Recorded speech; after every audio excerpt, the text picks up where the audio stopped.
Let's take a look at question number 33, which is an example of translating sentences into expressions, equations, or inequalities. The question says 17 more than the product of 8 and 7 is 42. And then here we have 4 options to choose from. So anytime you guys are dealing with this type of question, the most important thing that you need to do is label the different parts of your sentence. Most importantly, your operation. When are we going to add, subtract, multiply, or divide? So if we go through, we have 17. So obviously we know that's going to be a number. More than is an indication of what? That we will have to add. The product, we know product is an indication that we're going to have to do what? Multiply. So that means whatever follows this particular word product, those are going to be the values we're going to multiply. So it says product of 8 and 7. So this and connects my 8 and my 7. So that lets me know that these two are going to be multiplied together. All right, is an indication of what? An equal sign. And then 42, we know it's going to be 42. All right, so just in the scheme of things, we're going to take our rough draft of what we have, and then we're going to write it out, and then we're going to simplify from there. So we have 17 plus a times 7 equals 42. So right here, based on our rough draft, we can already start our process of elimination. So because we have an equal sign here, we want to make sure that whatever has an equal sign in our answer choices is what we're going to focus on. So that means that B and C are out because they don't have the equal sign there. So now, even if you're in the space and you struggle a little bit with these types of questions, even if you had to guess, you have a 50-50 chance of getting it right versus 25% before we eliminated those two answers. All right, but now from here, we're going to simplify. So of course, anytime we multiply a variable and a number together, we stick them together. And the number is always in the forefront. So if we say a times 7, that's going to be 7a.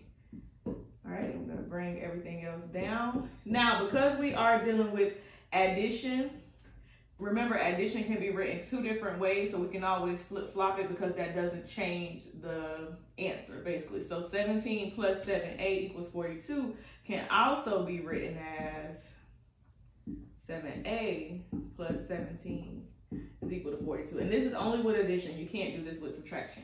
And the reason why you need to be clear on this is because the answer could be given to you either one of these ways. And I want you to recognize that they both are correct. And they won't put you in a scenario to where you have both of these answers when dealing with addition because they are equivalent. All right, so if we look at our answer choices versus what we got, the correct answer is going to be D. Let's take a look at question number 34, which is an example of translating sentences into expressions, equations, or inequalities. So anytime you guys are given this type of question, you always want to translate or you want to pinpoint your operations and of course your values. So let's take a look. It says 5 less than B is at most 23. So let's go back in and label everything. So of course 5 we know is going to be a value. Less than is an operation which is connected to what? Less than means we're taking away, which is subtraction. All right, B, which is going to be one of our variables, is at most. All right, so this all goes together because normally if you just see is by itself, that's an equal sign. But because it says is at most, that's going to be an inequality. So this is where people tend to have like the most trouble because they don't know how to decipher which direction the actual inequality symbol is going to go. So I like to compare it to shopping or buying something. If at the most I can spend $23, what does that mean? That means that I can spend $23 or less. I don't have any more money than that. So if I can spend that or less, what does that mean? That this has to be less than or equal to. And then we have our value of 23. So that's something that has always helped me with inequalities. Always think about money. Do I have it or don't I have it? At the most, I got $23. That means I got $23 or less. I don't have any more than that, which means it's less than or equal to because this is included. All right, so we're going to go ahead and we're going to write out what we have and then we'll double back and simplify. So one thing we have to know is anytime we see less than, right? Anytime we're dealing with subtraction, that value is always going to go to the back. So I'll write it out as we have it, but then we'll talk about why it needs to change. So written just as is in plain form, we have 5 minus B is less than or equal to 23. But remember, when you have less than, that means that the value that comes before that always goes to the back. So instead of this being b minus 5, it should be minus 5, which means we would put the b in front of it, and then less than or equal to 23. All right, and this is most important with subtraction. So with addition, you don't have to do that. You don't have to put it to the back. You can, but with subtraction, the order does matter. Because if you don't put it in a correct order, it changes the dynamic of the problem, which changes the answer, which makes it incorrect. So for the 16th time, anytime you see a value less than something else, always put it to the back. So this is incorrect. This is not correct. This is just written in raw form as we see it. But when you adopt the concept of understanding that something less than another value is always subtracted from that. All right, and then based on our answer choices, we know it can't be A because this only has less than, has no equal to sign. Can't be D, doesn't have the equal to sign. So now we're down to B and C. All right, and they're written the same way, but what's the difference, right? The difference is the direction of the sign, which is where people tend to make the most mistakes. But we know in this case it's less than or equal to, which means the correct answer is B. Let's take a look at question number 35, which is an example of translating sentences into expressions, equations, or inequalities. This is that type of question in word problem form, so still the same basis as to how we solve. Don't let this get you all nervous. The question says the number of nursing students is 42 less than 4 times the number of mass communication students. Express the number of nursing students, represented by the variable N, in terms of the number of mass communication students, represented by the variable C.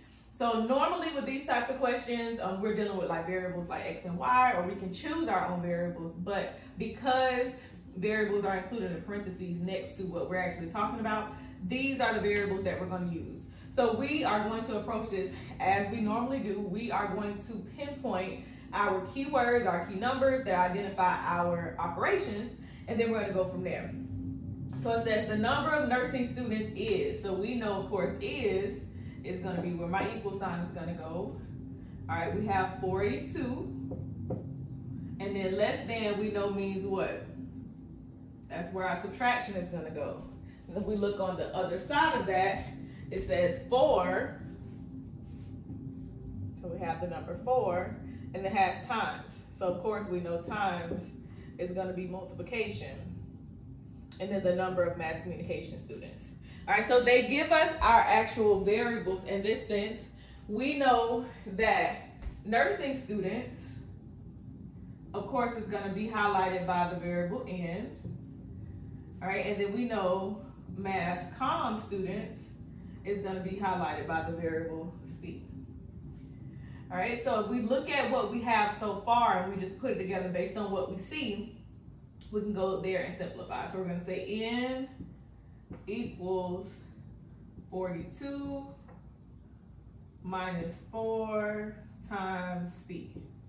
All right, so first things first, just based on what we have here before we even go back and simplify, to even correct anything, what can we eliminate? Well, we know that D can go because it doesn't have the equal sign. So that's out of there. I know that A can go because it says C is equal to, and we know in this case it's N is equal to. So that's out of there. All right, let's go back and look at what we have versus what was given. It says the number of nursing students is 42 less than. So we know anytime a value is less than, what does that mean? Whatever comes before needs to go on the back. So the way that we wrote it initially is incorrect. Anytime a value is less than, it's always minus that value. Always. The reason why I wrote it out this way is because this is a mistake that people make all the time. So you want to make sure that you correct that. All right, then we have 4 times C. All right, of course, anytime we have a number times a variable, we just stick them together. So 4 times C gives us 4C minus 42. That's going to be N. So the answer is going to be C. Another trigger that will help you with this type of question is you see how it says express the number of nursing students in terms of.